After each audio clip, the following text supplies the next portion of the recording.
जय हिंद। आज के इस वीडियो में हम जानेंगे संगीत किसे कहते हैं, प्राचीन काल में इसे क्या कहा जाता था, इसके अंतर्गत किन किन गायन शैलियों का समावेश हुआ है और आधुनिक काल में संगीत की कितनी पद्धतियां हैं। चलिए वीडियो को शुरू करते हैं।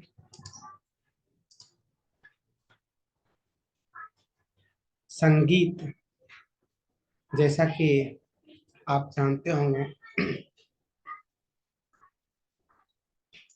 संगीत शब्द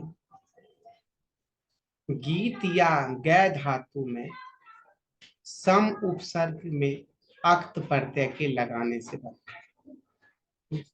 संगीत शब्द का जो निर्माण हुआ है गीत या गय धातु में सम उपसर्ग में अक्त प्रत्यय के लगाने से बना हुआ है, जिसका अर्थ होता है सुंदर गाना। कुछ विद्वान जो हैं सम का अर्थ बराबर, साथ साथ चलना या संगति तथा गीत का अर्थ गान लगाते हैं या मानते हैं। संगीत मानव जीवन की एक कलात्मक उपलब्धि है। कलात्मक मतलब होता है बनावटी, इसको हम अपने अनुसार क्रिएट कर सकते हैं। इसके अनुसार हम अपने भावों के अनुसार, अपने भाव के अनुसार इसे हम अलग अलग रंग रूप दे करके प्रस्तुत कर सकते हैं। इसलिए संगीत को एक कलात्मक उपलब्धि कहा गया है, जिसके द्वारा व्यक्ति व्यक्ति मतलब कोई भी व्यक्ति संगीत के द्वारा अमूर्त, अमूर्त मतलब जिसका कोई मूर्त नहीं हो, कोई जिसका आकार निश्चित नहीं हो, उसी को अमूर्त कहा जाता है। तो हमारे मन के जो भावनाएं होती है उसका कोई आकार नहीं होता है। तो अमूर्त भावनाओं को मूर्त रूप प्रदान करता है, अर्थात हम गीत के माध्यम से अमूर्त भावनाओं को मूर्त रूप प्रदान करने की कोशिश करते हैं, चेष्टा करते हैं। दूसरे शब्दों में कह सकते हैं कि संगीत वह ललित कला है। संगीत वह ललित कला है, अर्थात ललित कला, ललित कला यहाँ पर कहा जाता है। ललित कला किससे कहते हैं? तो प्राचीन काल में कला के 64 प्रकार प्रचलित थे। प्राचीन काल में कला के 64 प्रकार प्रचलित थे और उन 64 कलाओं में मानव को आनंद की प्राप्ति नहीं होती थी। सभी कला मनुष्य के मनोरंजन के उपयोगी नहीं थे। इसलिए मनुष्य को जिन कलाओं से मनोरंजन की प्राप्ति होती थी, आनंद की प्राप्ति होती थी, उन कलाओं को एक जगह करके और उसी का नाम दिया गया ललित कला। ठीक है। तो अभी आधुनिक समय में ललित कला को 2 भागों में बांटा गया है, जिसे कहते हैं चल कला और अचल कला। ललित कला को 2 भागों में बांटा गया है, चल कला और अचल कला।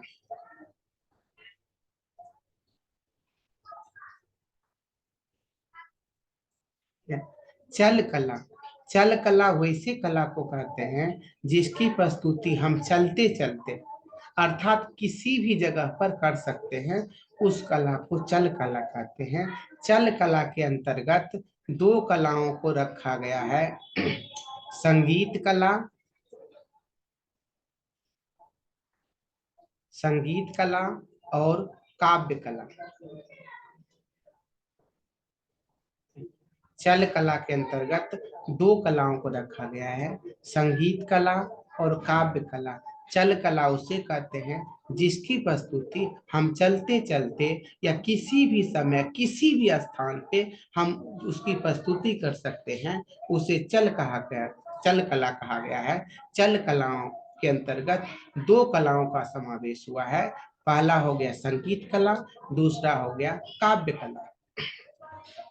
अचल कला, वह कला जो जिसकी प्रस्तुति करने के लिए, जिसे हम प्रस्तुत करने के लिए एक निश्चित स्थान की आवश्यकता होती है, एक निश्चित सामग्री की आवश्यकता होती है, उसे अचल कला कहा जाता है। अचल कला के अंतर्गत तीन कलाओं का समावेश हुआ है। अचल कला के अंतर्गत तीन कलाओं का समावेश हुआ है। पहला हो गया वास्तुकला, वास्तुकला। दूसरा हो गया मूर्तिकला, मूर्तिकला। तीसरा हो गया चित्रकला।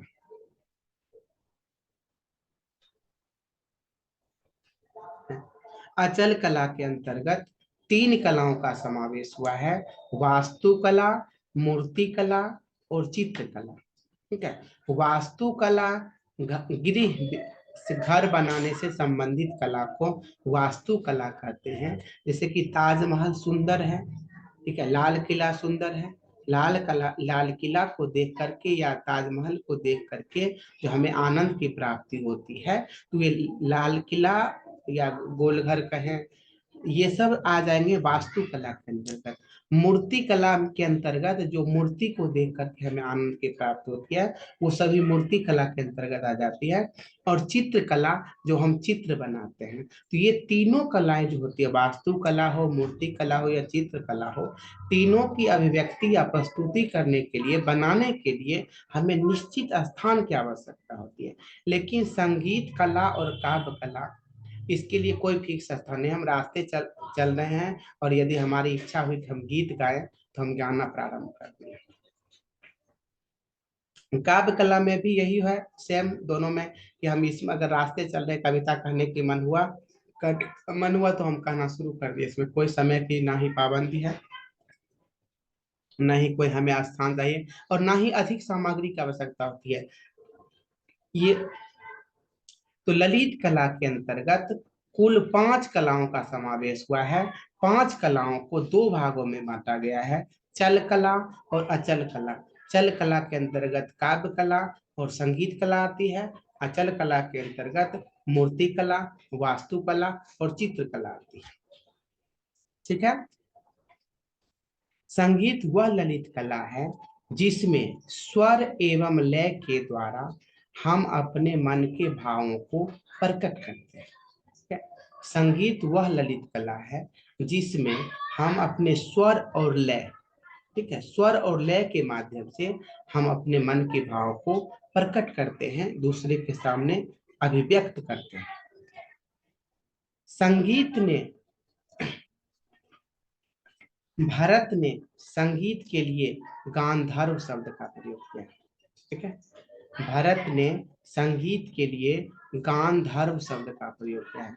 एक हो, दो इससे मिलता, एक होता है गंधर्व, गंधर्व, और दूसरा होता है गांधर्व। गंधर्व मतलब हो गया, गंधर्व का अर्थ हुआ कि गाने वाला व्यक्ति। ठीक है। गंधर्व गायक के लिए प्रयोग हुआ है, और गांधर्व मतलब होता है संगीत। ठीक है। तो गायक के लिए प्राचीन काल में गंधर्व शब्द का प्रयोग किया जाता था, और संगीत के लिए प्राचीन काल में गांधर्व शब्द का प्रयोग किया जाता था। तो भारत ने संगीत के लिए गांधर्व शब्द का प्रयोग किया है। नाट्य शास्त्र के अनुसार गीत नाटक के प्रमुख अंगों में से अनन्यतम या श्रेष्ठतम है। जैसा कि आप जानते होंगे कि नाट्य शास्त्र के लेखक भरत है।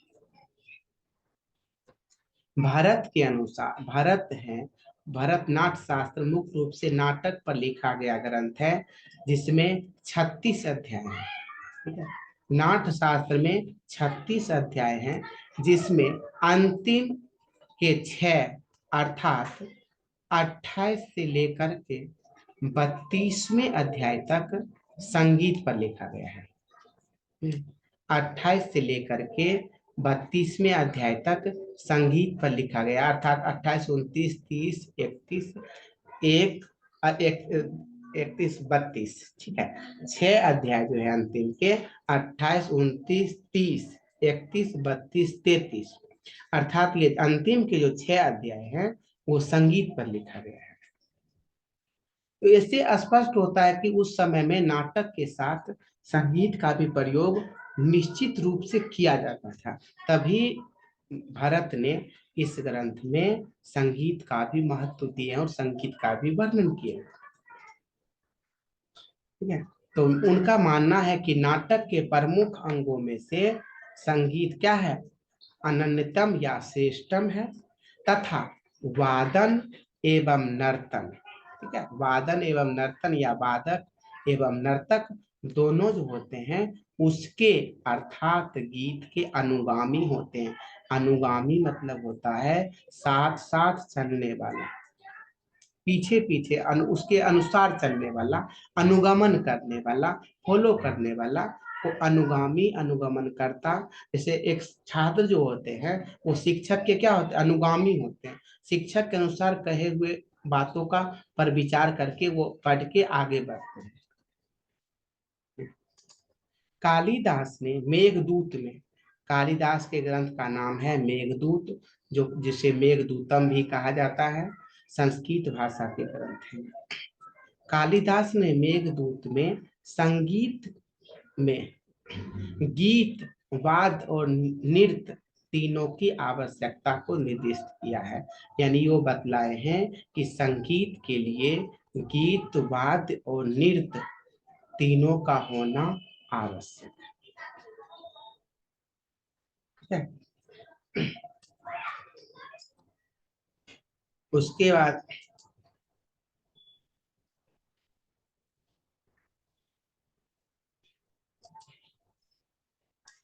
संगीत के संबंध में सारंगदेव की परिभाषा अत्यंत ही उपयोगी मानी है।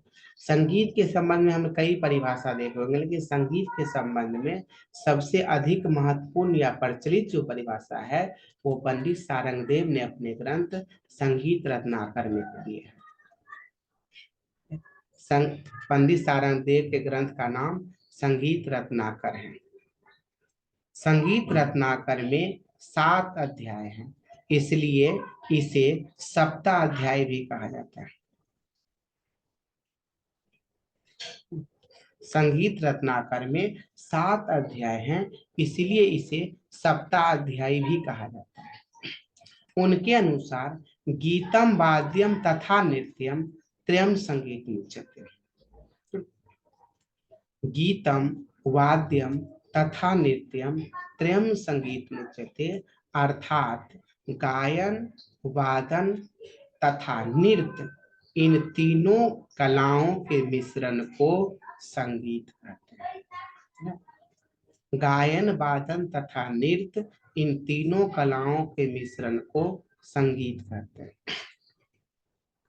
इसी से मिलते जुलते श्लोक का वर्णन नारद ने अपने ग्रंथ संगीत मकरंद में भी किया है। इसी से मिलते जुलते श्लोक का वर्णन नारद ने भी संगीत मकरंद में किया है। उनके अनुसार है गीतम वाद्यम चौ नृत्यम चौत्रयम संगीत उच्यते। ठीक है, दोनों श्लोक लगभग समान है, इसलिए हमें ध्यान रखने की आवश्यकता है। यहाँ है गीतम वाद्यम तथा नृत्यम, और यहाँ पर गीतम वाद्यम चौ नृत्यम चौत्रयम संगीत मुच्यते।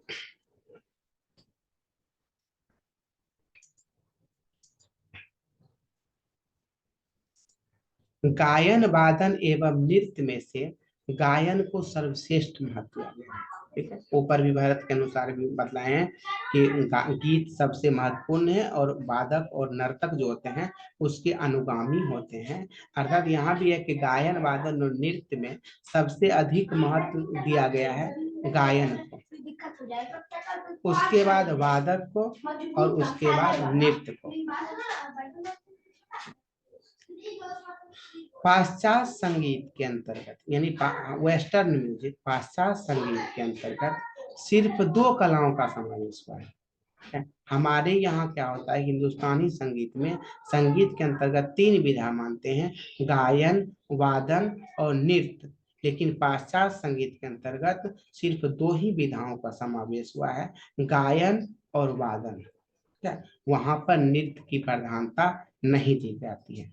हिंदुस्तानी संगीत में गायन वादन नृत्य तीनों की प्रधानता होती है, लेकिन पाश्चात्य संगीत में संगीत कहने से गायन वादन नृत्य तीनों आ जाएगा, लेकिन म्यूजिक कहने से इसमें गायन और वादन आएगा, यहाँ पर नृत्य नहीं आएगा।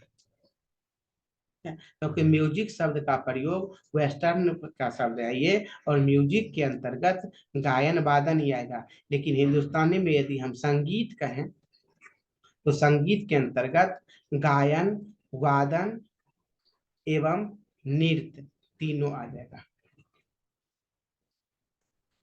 पाश्चात्य संगीत में नृत्य की प्रधानता नहीं दी जाती। अगला परिभाषा संगीत का है,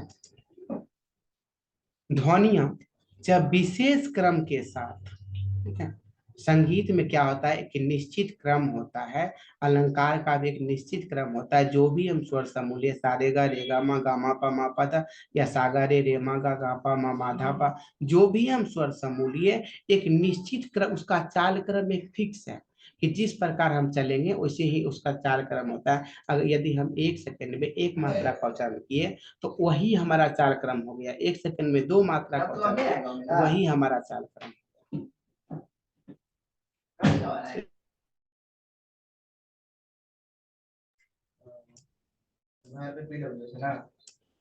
तो 1 सेकंड में हम जितने वो ध्वनियां जब विशेष क्रम के साथ आरोह अवरोह करें तब उनसे उत्पन्न ध्वनि को संगीत कहते हैं।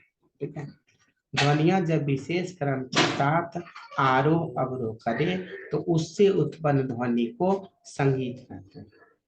चेष्टा ने नाट्य, ठीक है, चेष्टा क्या होता है, हमारे मन की अंदर जो इच्छाएं होती है उसी को चेष्टा कहते हैं। यदि मान लीजिए हमें हाथ हिलाने की आवश्यकता, तो अगर हाथ हिलाना चाहते हैं या अपने अंग को प्रदर्शन करना चाहते हैं तो हमारे अंदर से पहले इच्छाएं होती है, तो हम हाथ, वो हमको संकेत करते हैं कि हाथ हिलाइए, तब जाके हम हाथ हिलाते हैं।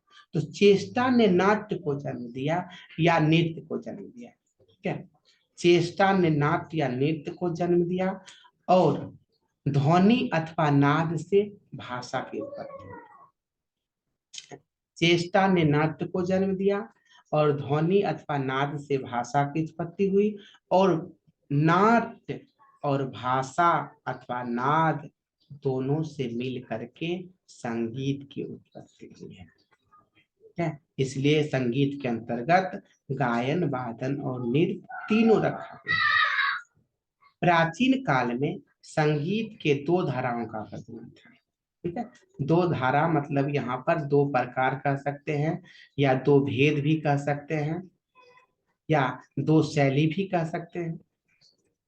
ठीक है, प्राचीन काल में संगीत के 2 प्रकार, 2 धारा या 2 भेद या 2 शैली का प्रचलन था, जिसे कहा जाता था मार्गी संगीत और देसी संगीत। प्राचीन काल में संगीत के 2 धाराओं का प्रचलन था, जिसे मार्गी संगीत और देसी संगीत कहा जाता था। मार्गी संगीत उसे कहते थे जिस संगीत का गायन मोक्ष की प्राप्ति के लिए किया जाता था, उसे मार्गी संगीत कहते थे। जिस संगीत का गायन मनुष्य मोक्ष की प्राप्ति के लिए करता था, मार्ग की प्राप्ति के लिए करता था, उसे मार्गी संगीत कहा जाता था। और इसके साथ, मार्गी संगीत के साथ 5 ताल का प्रयोग किया जाता था। मार्गी संगीत के साथ 5 ताल का प्रयोग किया जाता था, और इन 5 ताल को मार्गी ताल कहा जाता था। मार्गी संगीत के साथ जिन तालों का प्रयोग किया जाता था उसे मार्गी ताल कहते हैं। मार्गी ताल की संख्या 5 होती थी, जो है चचपुट, चाचपुट, सतपिता पुत्रक, सम्यक बेष्टक और उद्धत, जो हम आगे के वीडियो में आपको हम बता देंगे। देसी संगीत, जिस संगीत का आधार सिर्फ मनोरंजन करने का उद्देश्य था, जिस संगीत का गायन मनोरंजन करने के उद्देश्य से किया जाता था, उसे देसी संगीत कहते थे। ठीक है। जिस संगीत का उद्देश्य मनोरंजन करना था या जिसकी प्रस्तुति मनोरंजन के उद्देश्य से किया जाता था, उसे देसी संगीत कहते थे। और देसी संगीत के साथ जिन तालों का प्रयोग किया जाता था, उसे देसी ताल कहा जाता था। देसी संगीत के साथ जिन ताल का प्रयोग किया जाता था, उसे देसी ताल कहा जाता था। देसी ताल की संख्या संगीत रत्नाकर के अनुसार 120 मानी गई है।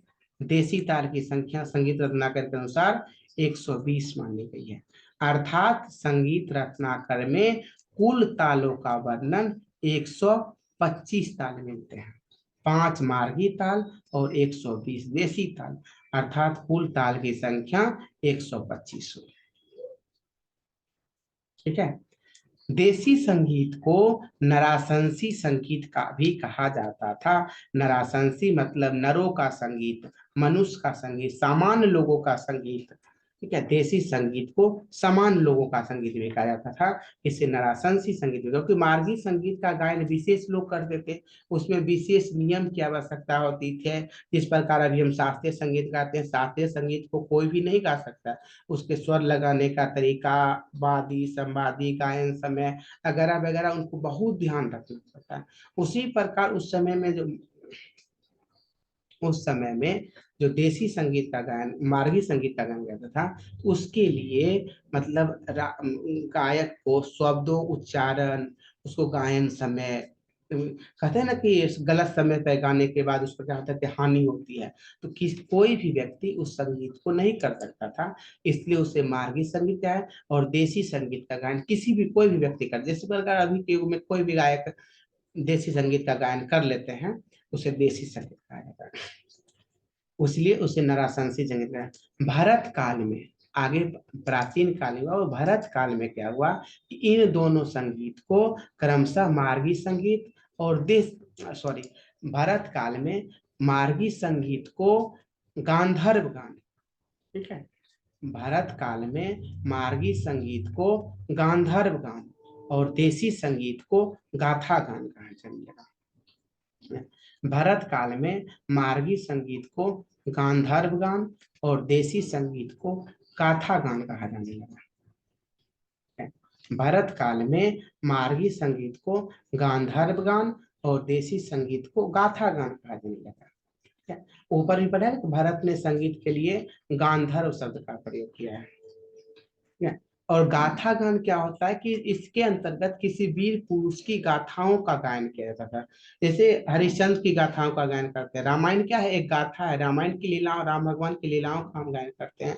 अल्लाह उधर सुने होंगे। इस प्रकार कई लोग गाथा है और गाथा गान कहा जाता है।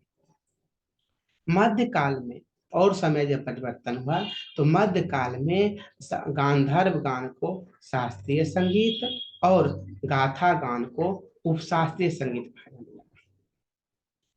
मध्यकाल में गांधर्व गान को शास्त्रीय संगीत और गाथा गान को उपशास्त्रीय संगीत कहा जाने लगा। शास्त्रीय संगीत के अंतर्गत ध्रुपद, ख्याल, तराना, चतुरंग आदि शैलियों का गायन किया जाता है। अभी के युग में भी हम सुने होंगे, शास्त्रीय संगीत के अंतर्गत ध्रुपद, ख्याल, तराना, चतुरंग आदि शैलियों का गायन किया जाता है। और उपशास्त्रीय संगीत के अंतर्गत ठुमरी, टप्पा, दादरा, चैता, कजरी, होड़ी आदि अनेक विधाओं का गायन करता है। ठीक है। एक यहाँ पर चैता, एक होता है चैती। ग्रामीण क्षेत्रों में जो गाया जाता है सामान्य लोगों के द्वारा, उसको चैती कहा जाता है। और सामान्य चैती में ही शास्त्रीय गायक जब अपने अनुसार उसको शब्दों में पिरो करके उपशास्त्रीय शैली में गाते हैं, तो उसी को चैता कहा जाता है। तो ठुमरी, टप्पा, दादरा, चैता, कजरी, होरी आदि का गायन उपशास्त्रीय संगीत के अंतर्गत, और ध्रुपद, ख्याल, तराना, चतुरंग, धमार आदि का गायन जो किया जाता है, वो शास्त्रीय संगीत के अंतर्गत है। आधुनिक काल में संपूर्ण भारत में मुख्य रूप से संगीत की दो पद्धतियां प्रचलित हैं। आधुनिक काल में संपूर्ण भारत में संगीत की दो पद्धतियां प्रचलित हैं। पहला हो गया हिंदुस्तानी संगीत, दूसरा हो गया कर्नाटकी संगीत। ठीक है। हिंदुस्तानी संगीत को उत्तर भारतीय संगीत भी कहा जाता है और कर्नाटकी संगीत को दक्षिणी भारतीय संगीत कहा जाता है। हिंदुस्तानी संगीत को उत्तर भारतीय संगीत भी कहा जाता है, कर्नाटकी संगीत को दक्षिण भारतीय संगीत भी कहा जाता है। दोनों संगीत पद्धतियों में 12 कुल स्वर और 22 श्रुतियों का प्रचलन है। ठीक है। दोनों संगीत पद्धतियों में 12 स्वर एवं 22 श्रुतियों का प्रचलन है। आगे हम अगले के वीडियो में बतलाएंगे। तब तक के लिए यहीं तक। जय हिंद।